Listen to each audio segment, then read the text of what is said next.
Hello, this is Di's Readings and Chats. Thank you for joining me. Today, I will be reading a historical British Loyalist heritage story that has been forgotten in the mists of time. The written piece illustrates the survival and unimaginable hardships from back in 1783. It was written by Andrew MacLean, author of Backyard History.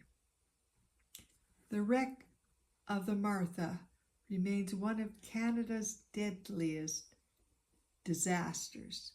The ship was overloaded with desperate Loyalist refugees, and the tragedy was made worse by a shocking act of cowardice. On September the 15th, 1783, the Martha departed New York City. Passenger Patrick Kennedy called her a crazy old vessel. She was a 30-year-old ship, badly worn out from grueling wartime service. Kennedy noted she had patched sails and 1,000 splicings in the riggings.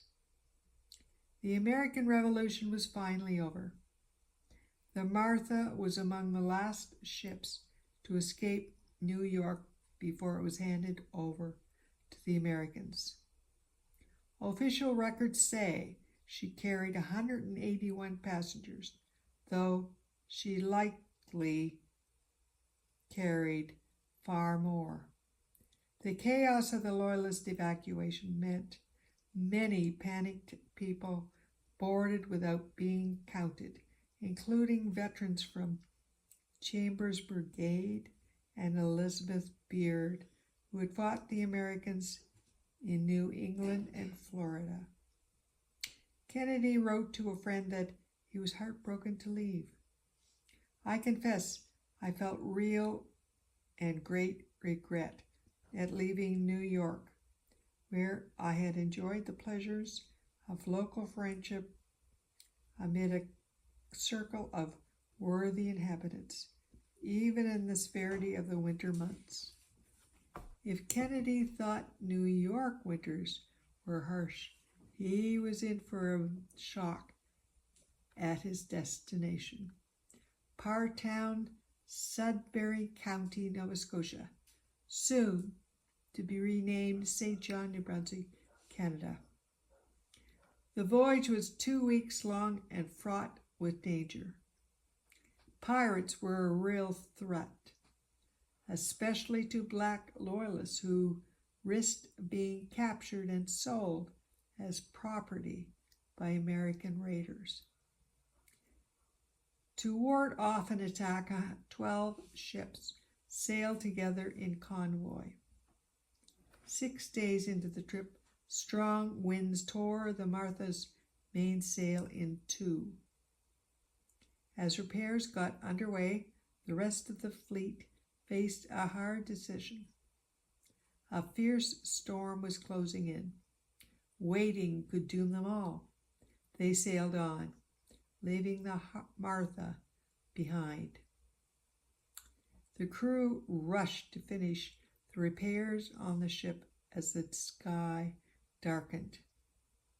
The next day, as the Martha pressed on alone, the storm began. The storm was violent, Kennedy wrote. The sea high, the night rainy, dreary, dark, and cold. Kennedy wrote that night at about 2 a.m. I had just closed my eyes to an easy slumber when the vessel struck. I jumped instantly upon deck. We found she was saddled upon the rocks, without a hope of getting her off.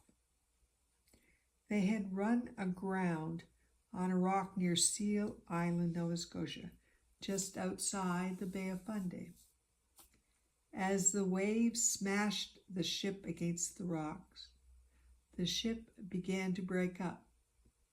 The crew lowered the only longboat into the sea and hopped in. They rowed towards the rock, determined to free the Martha from it before she broke up. As the longboat rounded the side of the ship, the main mast snapped, crashing down right on them. The destruction of the boat dashed our one remaining hope, our only resource, the longboat, into pieces, wrote Kennedy.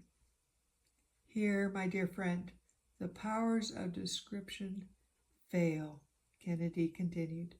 Words are inadequate to express the fresh consternation, the despair of my unfortunate comrades. What a dismal sight! What a melancholy spectacle! A sudden burst of lamentation, a general cry of distress was heard from every part of the decks. The people running about distracted, not knowing what they did. Some jumping overboard to get upon the wreck of the masts and yards alongside. Others preparing to lash spars and planks together to form a raft and commit themselves to the mercy of Providence. Like most ships of the time, the Martha didn't have lifeboats as we know them today. She had one longboat, now destroyed, and a small jolly boat. Captain John Willis delivered a solemn speech. He promised to remain with the ship until the bitter end.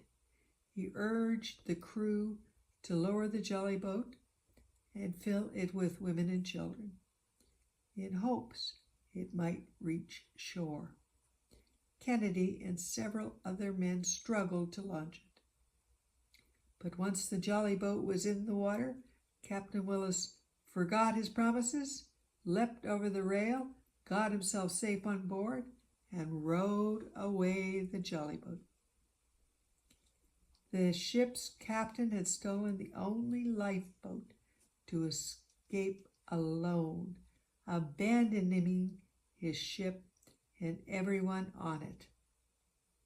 As Patrick Kennedy looked on, aghast, as the captain paddled to safety, he was swept overboard by a wave and was washed out to sea.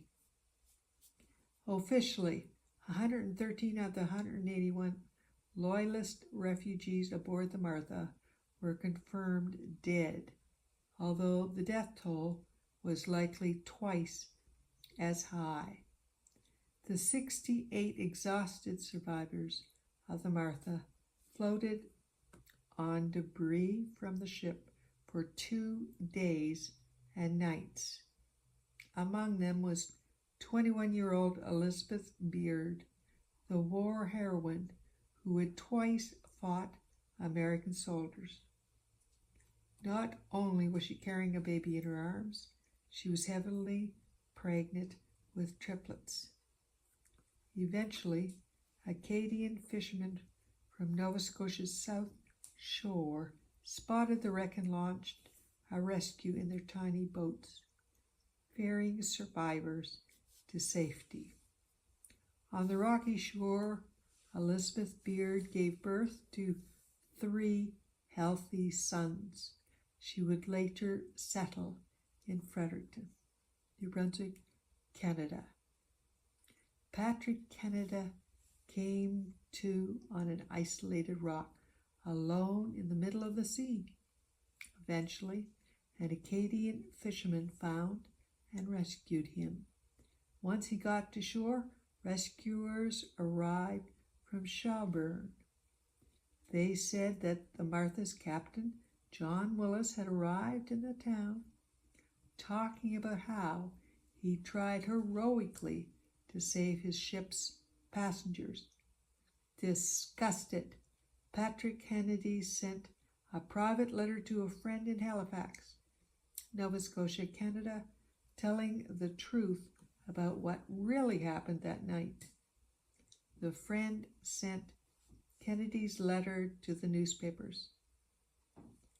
General Sir Thomas Carleton, future first governor of New Brunswick, read the letter on the newspaper and was furious.